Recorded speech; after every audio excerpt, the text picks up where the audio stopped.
Okay, now I will turn down my speakers.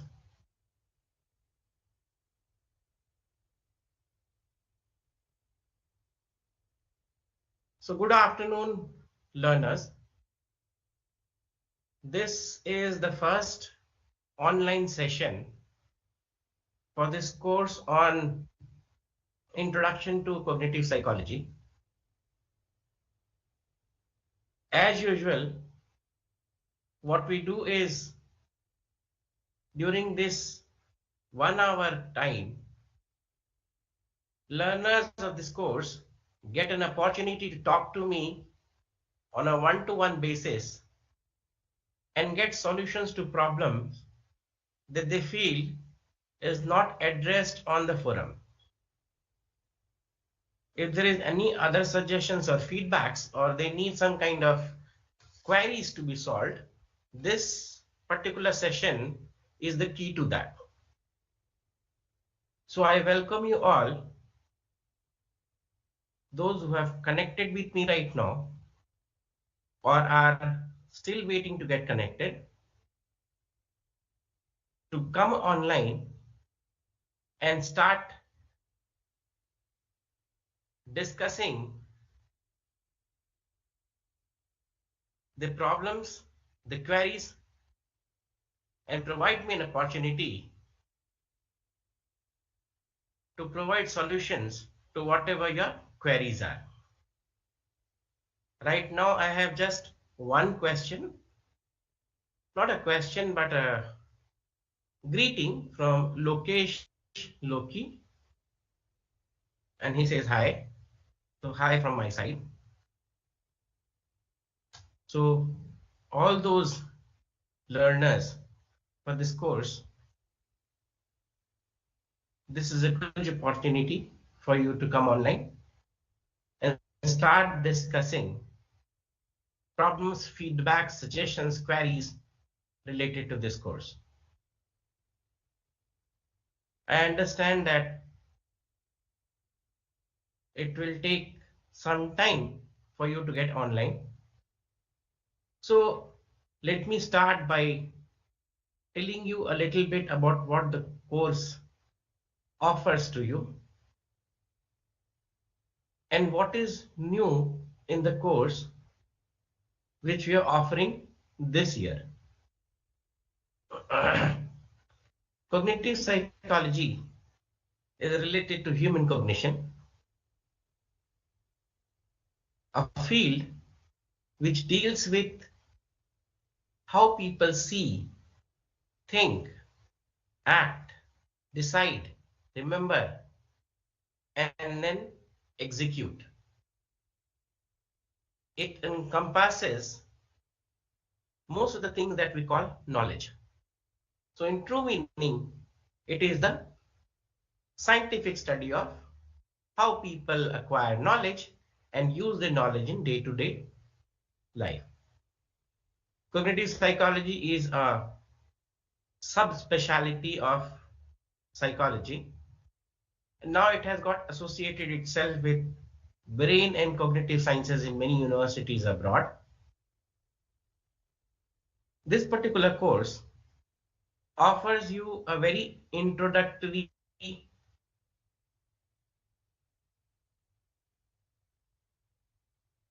material, a very introductory picture to what the field of cognitive psychology holds within it.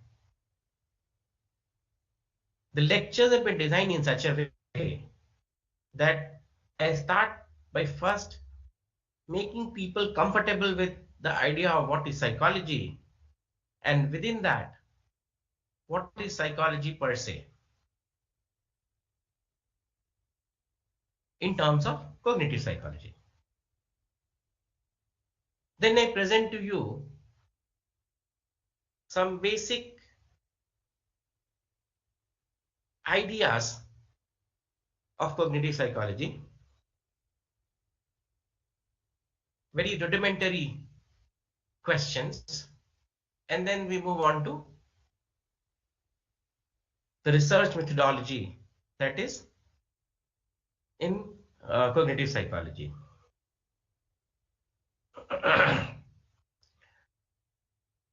So Lokesh, yes, I'm glad that you are here and thank you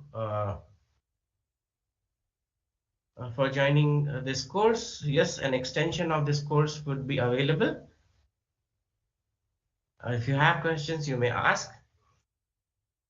As I was saying, in the first section itself, I introduce you the field and the research within the field, how research is conducted.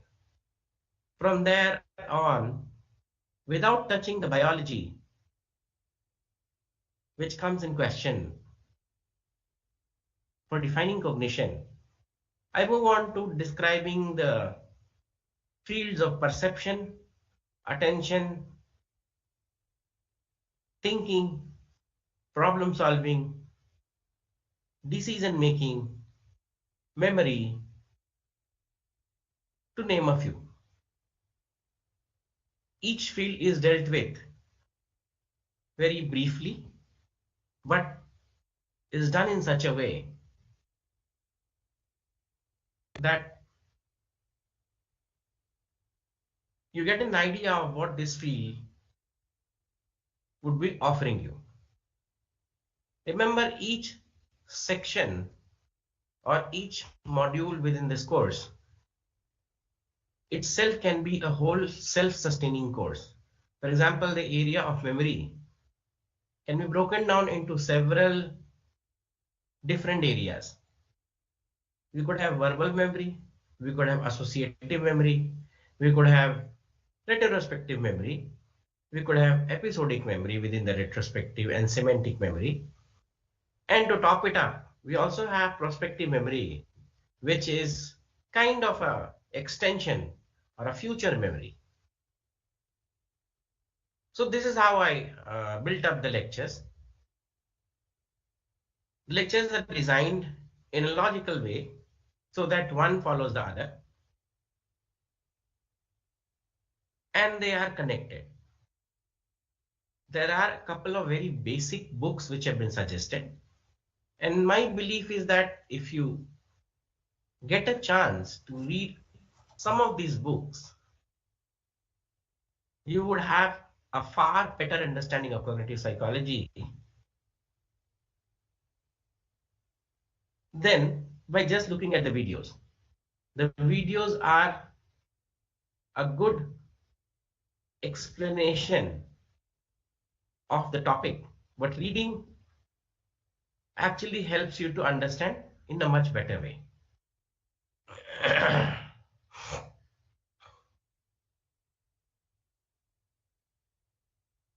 So what is new this year?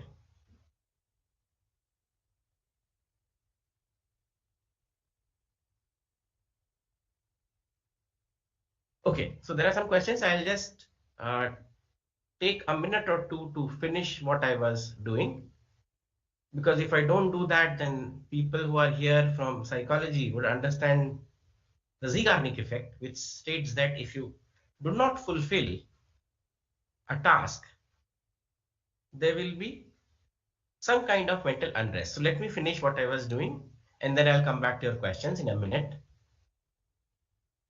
So I was telling you what is new in this year's course. Now, following several feedbacks from students like you, I went through the total transcript, which was done by an automated system and then recoded by some student. I went thoroughly through it, and then what I did was, there are some small portions or chunks of material which made no sense at all. I deleted them. I also added some meaningful connection between things which made less sense. So now if you read the transcript, you would be in a much better situation to understand what is being offered in the video. When doing a live session, it is a very difficult task to control your chain of thoughts And so we tend to move on and off a topic. And this is what I tried to minimize in the transcript for all those learners who are willing to understand it. So this is what is new. And my request to all those learners is go through the transcript and see if it makes more logical sense to you now. And does it help to you to learn cognitive psychology in addition to the videos? Now coming back to the question. So Lokesh has a question. Like individual and situational differences in cognition, individual aging and gender differences in cognition, cognition in cross-cultural perspective, correct. These are some of the things which were left over. So I'm sorry. So we didn't go through all of them. I just focused on a broad part of cognitive psychology which dealt with human cognition without looking at any context effect into cognition, just the pure mechanisms. This is 30-hour lecture course. So this course was on the basic mechanisms. In future, as you suggest, we can probably have courses on individual aging and gender differences in cognition, or maybe advanced cognition. And for your information, there is another course that I have made available to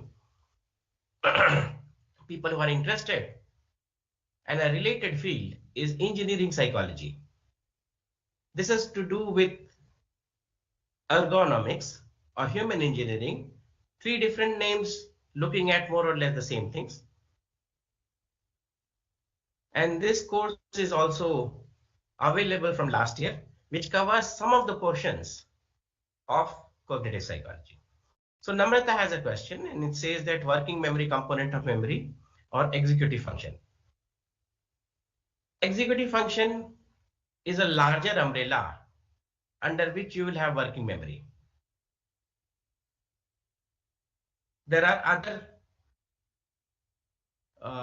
things which are within the executive functions, right? It's a bigger umbrella which deals with the central executive or working memory. Working memory is one component of this bigger umbrella of executive functions. What executive functions tend to do is take in information, provide attention to it, process and reprocess it, send it to the particular dedicated networks in your long-term store, get answers, and provide those feedbacks, which are then turned into response executions, which later on get converted into sometimes motor actions also. So working memory is part of the executive function. It has attention and working memory and another component. Lokesh, yes. Glottis book is a very good book to follow.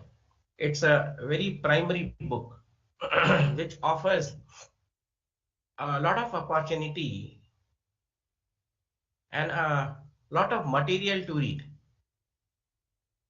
Particularly if you can get hold of the first or second edition of Glottis, you would be much happy to read more. As they progress through the first to second to third, they kept on removing things from the book itself. A good idea at present is to look at Anderson's book on cognitive psychology, which has a whole new dimension and a whole new theory available for you, which you can read. I hope that helps you. So thank you, Namrata, and thank you, Lokesh. If there are other people who would like to ask questions, I would be happy to answer them for you.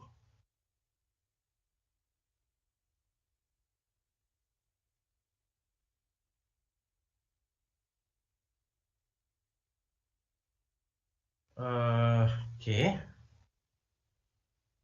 Palak has a question. I'm planning to write a research paper on the topic, the psychology of sustainable fashion, understanding consumer decision making for green fashion choices.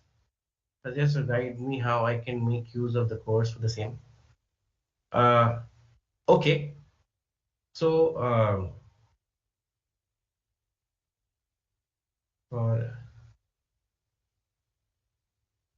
one thing you can do is you can, I'm talking to Palak here, you could look at how people Yes. decide to choose one brand over the other.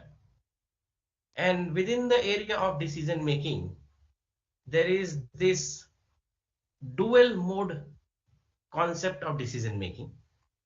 Perhaps if you read uh,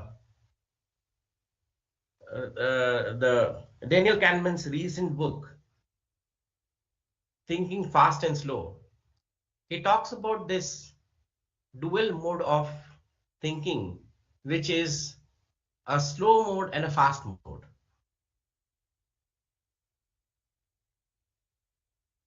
And within the slow mode is effective decision making,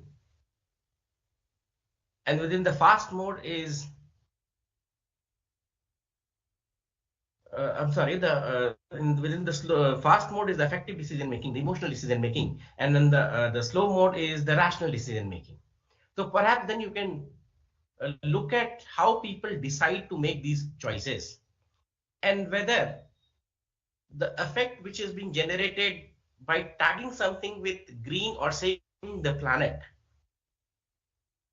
or helping the environment has anything to do with how uh, people decide.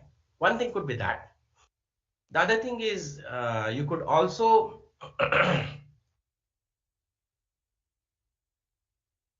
look at the way people perceive in terms of fashion, how this green revolution, the idea of saving things, the idea of helping the environment, how that affects into a perceiving or putting things or recognizing things in a different way, evaluating rather things in a different way. These are the two things that comes to my mind right now. If you could provide me with more information on what exactly you are looking at and what exactly you plan on doing, I could take some time off, read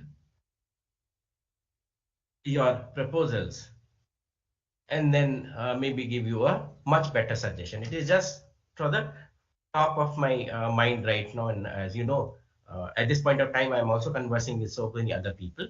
So a better idea would be to send me a proposal, and then maybe I'd send you something more concrete there. Other people who are with me here, I also invite them to ask questions if you have any, and I can then answer those questions for you. Right now, since I don't see people asking questions, you can always come online uh, by owning your camera or by keeping your camera off and can start speaking your questions and I can answer them. That is another way of doing it. But till the point that happens, or you put a question through one of these forums, uh, what I'll do is I'll take up some questions which have been posed to me through this online forum. Now, within the online forum, I have some questions, and let me see if I can answer them for you.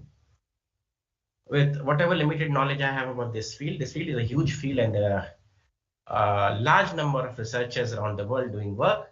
I just represent 1% of this field, and my knowledge base wouldn't be more than let's say 5% of what is available. So with whatever knowledge I have gained, let me see if I can satisfy a query. Always remember, in any field, there are always alternate explanations available. But the best explanation of something is that which offers you the simplest explanation. It's also called Occam's razor, by the way. So the simplest explanation of any phenomena is supposed to be the best explanation. Now I have a question by Sanjana Lohar, and what Sanjana says is that she asks about what is the format of the exam. Is it MCQ based? Yes, Sanjana. The questions are 50 in number, and the questions are MCQ based. Four alternatives available. One alternative is what you have to select, and 2 marks for each correct alternative. I mean, there is only one correct alternative, so 2 marks for that. There are no negative marks, so that is how it is based.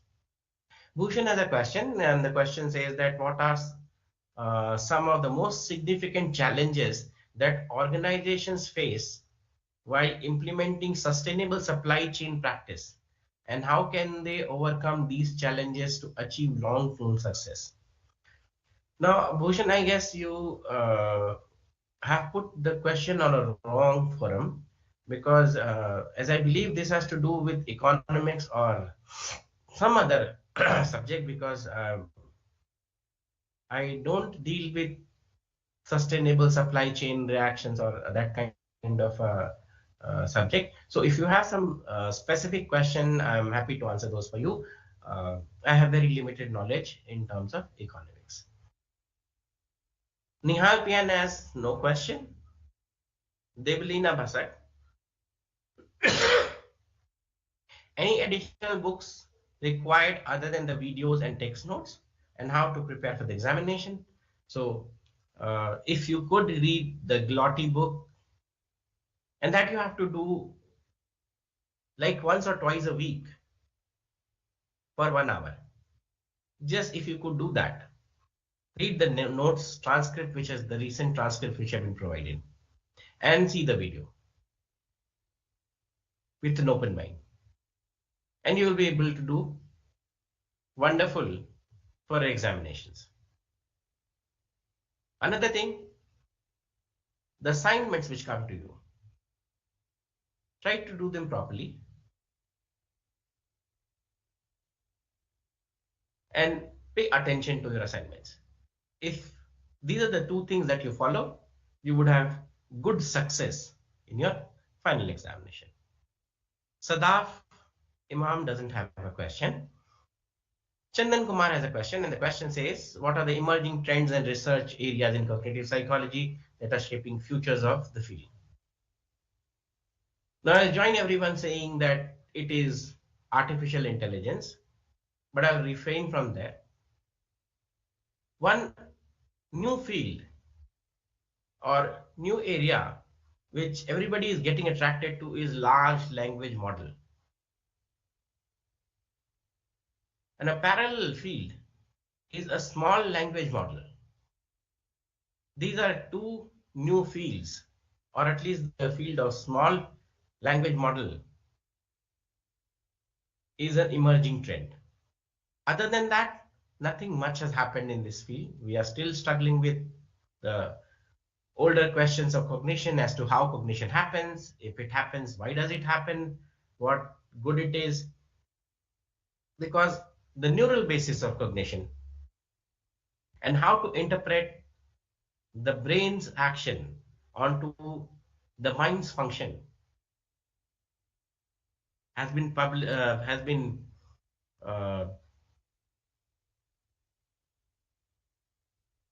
this question has been troubling cognitive psychologists for a long period of time. How do you take activity within a network and explain it in terms of thought process? So if that gets solved, then most of the things would get solved. So that is an emerging trend. I would say it has always been there. Other than that, more emerging trends are in the field of military psychology, where they're looking for designing systems. And one interesting challenge which has been there for a long time is designing camouflage dresses. So, what should be the best camouflage? And as you know, there are different types of camouflages, and the best is known uh, to be used by the US Navy. But still, there is a problem with that. So, these are some of the fields of recent um, engagement within the field of cognitive psychology. So then I have Shabir Ahmed, and he doesn't has a question. And then I have Afreen Nisha, and she asked the question, what is the difference between emotional intelligence and emotional quotient?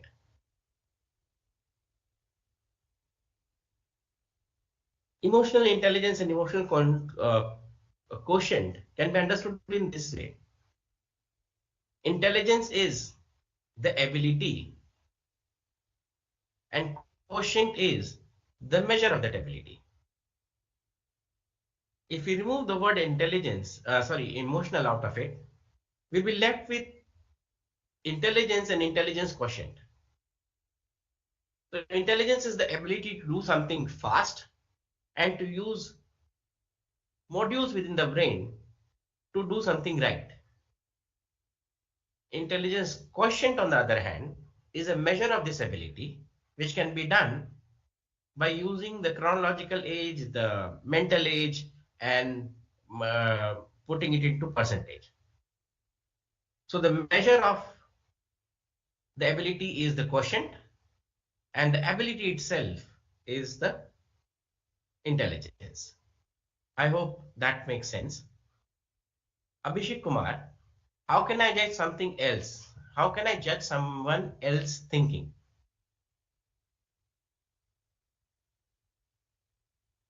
Judging is a difficult job, Abhishek, but I'm pretty sure there's something missing from this question. Maybe we wanted to ask is, how do I judge what someone else is thinking? Now, if that is what your original question is, so Pawan, just a second, let me finish this answer for you. For Abhishek. So if you want to know what other people are uh, or how other people are judging, you can look at their behaviors which are observant. So basically their cognate behavior, and then by deciphering what they're saying. So both your non-verbal and verbal techniques, and there are other ways of looking at. So mainly the behavior, reading their behaviors, and that is the only way you can judge. But then there is a problem, and where is the problem? The problem is that when we try judging people's behavior, our own biases come into question, and there is very less chance of removal of this bias. So being unbiased and then reading other people's behavior within this unbiased is a good way to judge other people's behavior. Yes, Pawan, I'm all ears to you.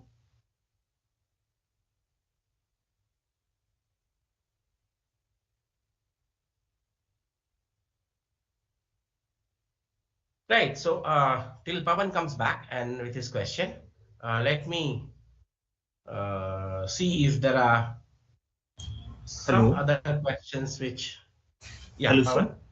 Pawan. I have written the question in the chat box. I will repeat it. I'm not able to hear you if, okay, just a second, just a second. Yeah. Yes. Question. Let me, yeah, please go ahead. See if there are some other questions.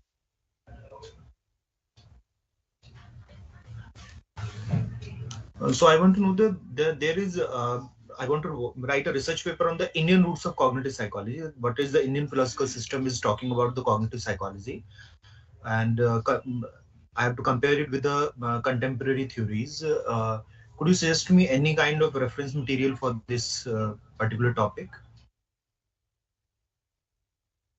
I want to write a research paper on the Indian roots of cognitive psychology. What is the Indian philosophy?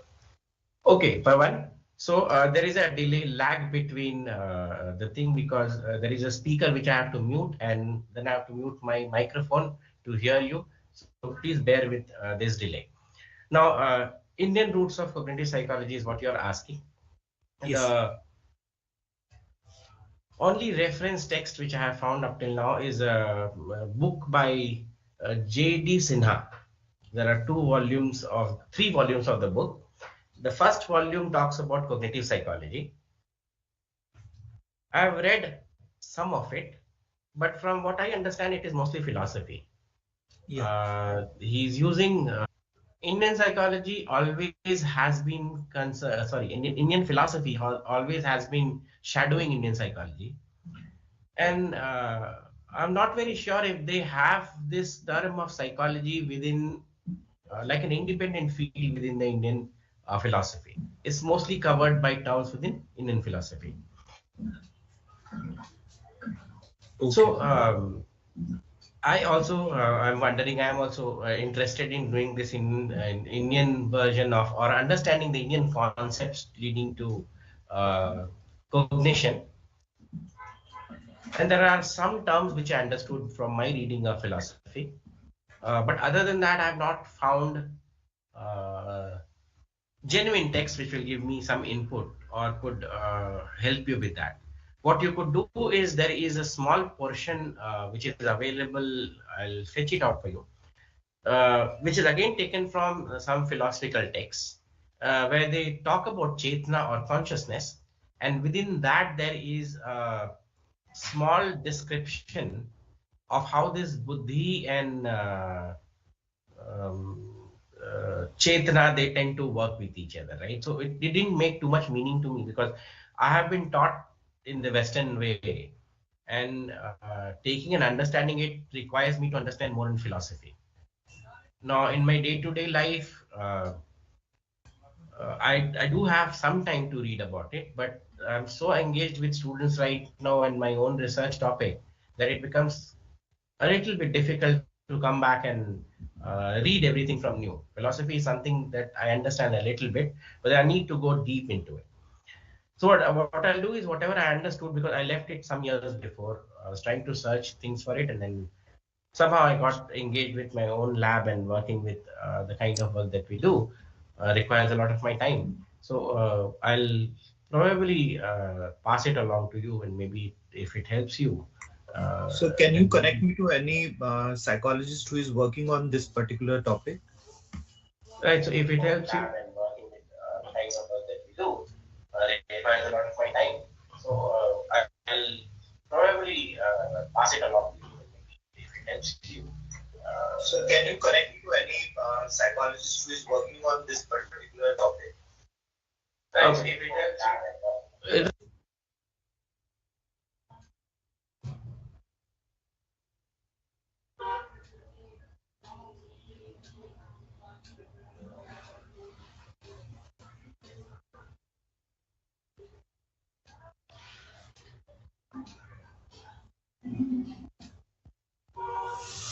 We are not getting your voice, sir. I'm not able to hear you, sir.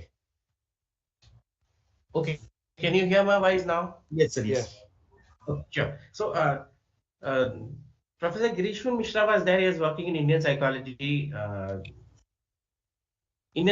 but not cognitive psychology. I don't know what happened. Other than that, Indian psychology, you will find a lot of people. But in Indian cognitive psychology, I don't think you'll find, forget lot, you won't find people.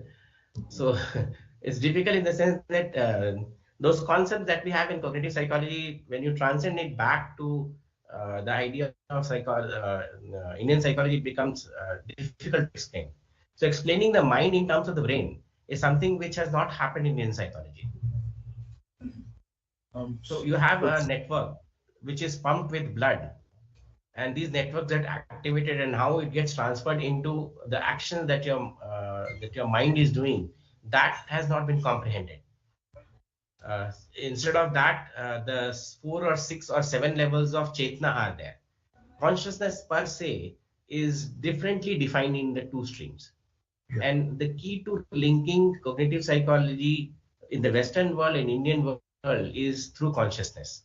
So up till the point of time that we are very clear on what consciousness is, because there's a lot of study about how there is a philosopher called Dennett. Probably sure you would have heard about it, and he talks a lot about consciousness. He just recently died. So if we can find a link between how this consciousness relates to this idea of chetna and buddhi, and how where does this consciousness stand, then maybe we can map out that relationship.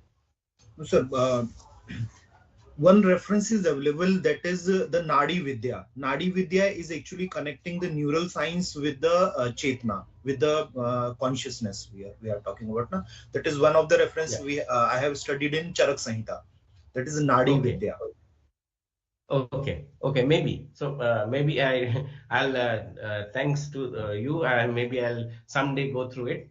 But as I said, in a day-to-day life, it's so busy doing the things that I'm doing here that it So becomes almost. I can show my research to you, and you can verify it, or you can promote it. Sure. What I'll do is, whatever you're planning on doing, maybe we can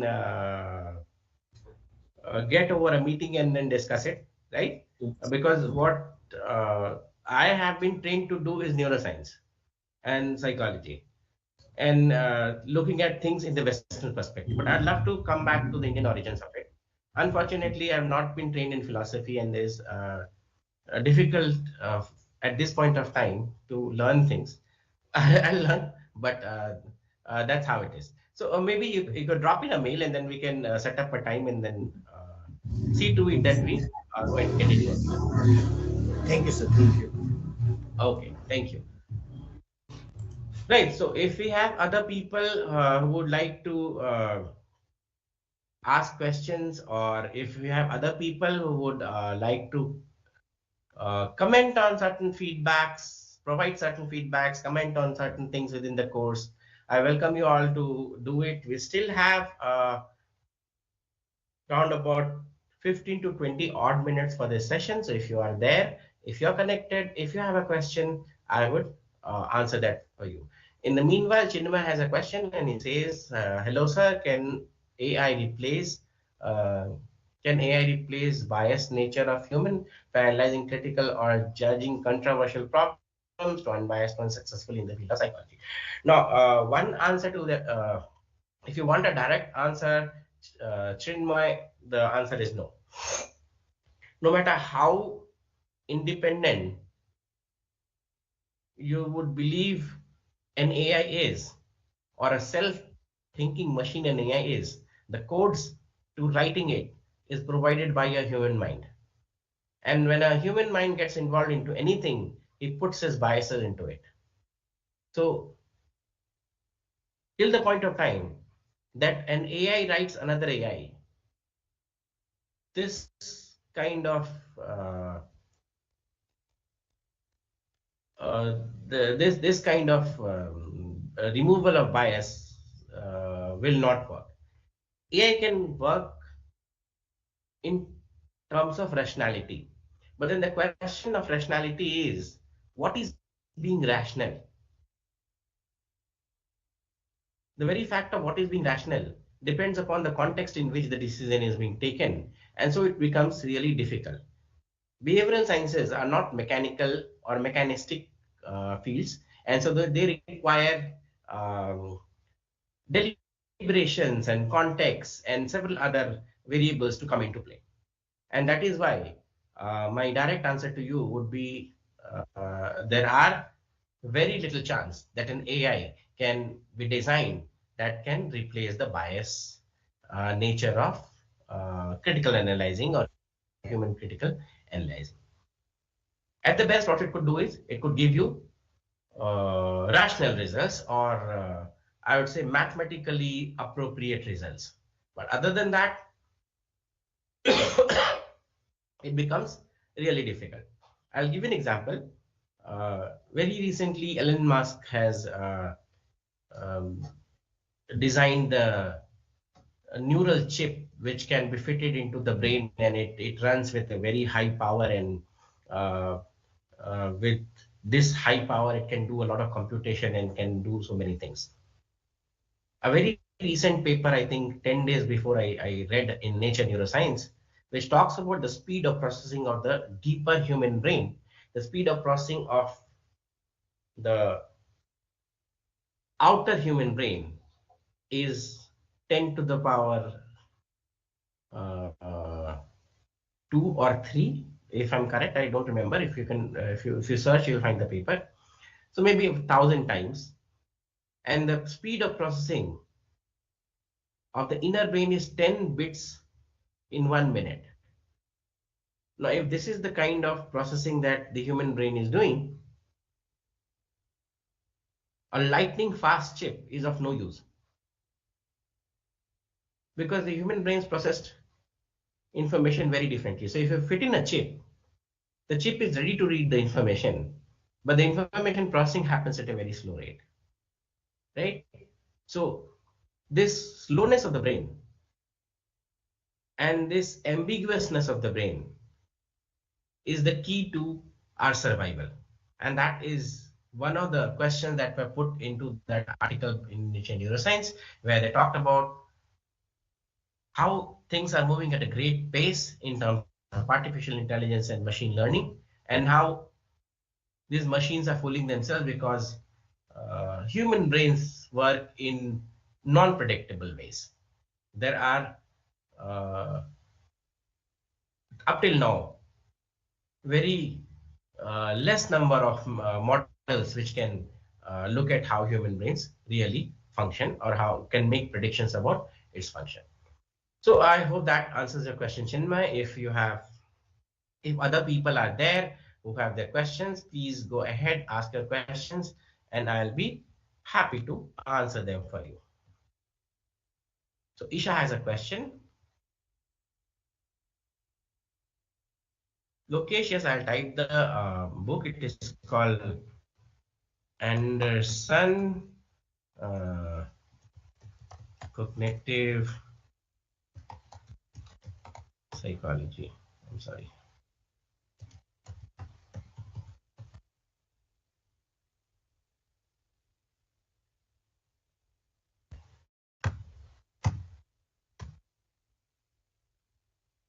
So, okay. So thank you, Chinmay. And then there is Isha Pal. Hello, sir. I am a third semester student in Master in Psychology. Can you suggest me some topics related to cognitive psychology? I'm trying to come dissertation. So, your dissertation, what interests you, Isha? If you can write a few lines on what interests you. But if you want to go with the most interesting things which are happening right now, one of the most interesting thing that is happening right now is, as I said, the idea of camouflage. I'm sorry, camouflaging dresses. And so you can look at how these camouflages or how these illusions really work. So probably you can look at how visual illusions can be integrated with camouflaging, and how that can help. Or maybe you could look at something related with the emotional superiority effect, which suggests that how emotional items are remembered better than non-emotional items. So some things which are at the top of my mind, you can probably look at some of these areas, and maybe that helps you. So any more people, if you are here, please ask your question. If not, I am here with you for another 10 minutes. And if there is no question, then I'll have to log off this session. Now, don't worry if you're not here today for taking questions and putting them to me. We have 2 more sessions coming up in the next month and the month after that.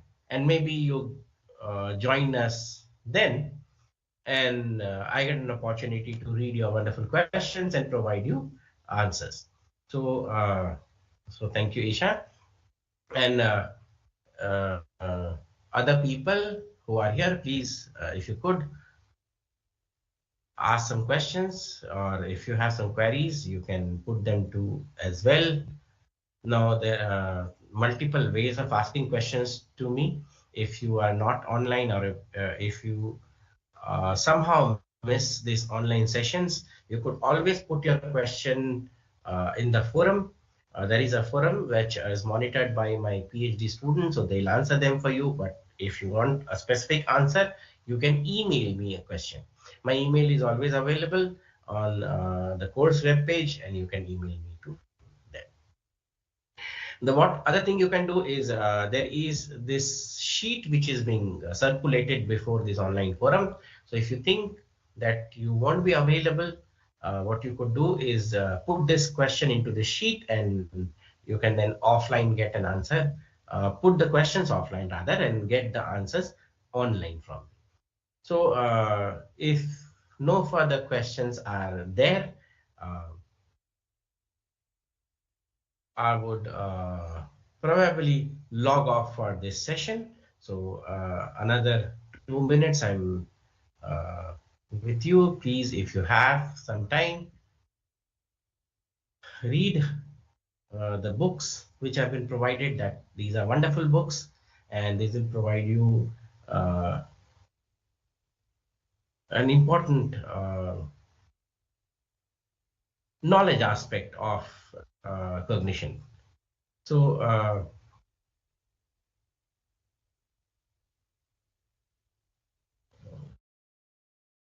Lokesh, what you could do is probably you could take this initiative, because what happens, Lokesh, is that I have very limited time at my hand for doing these things.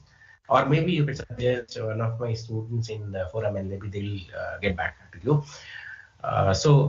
That could be a much better thing, right? So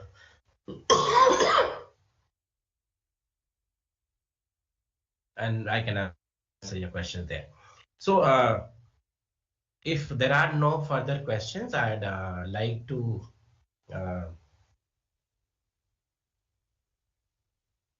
break this session here, and hopefully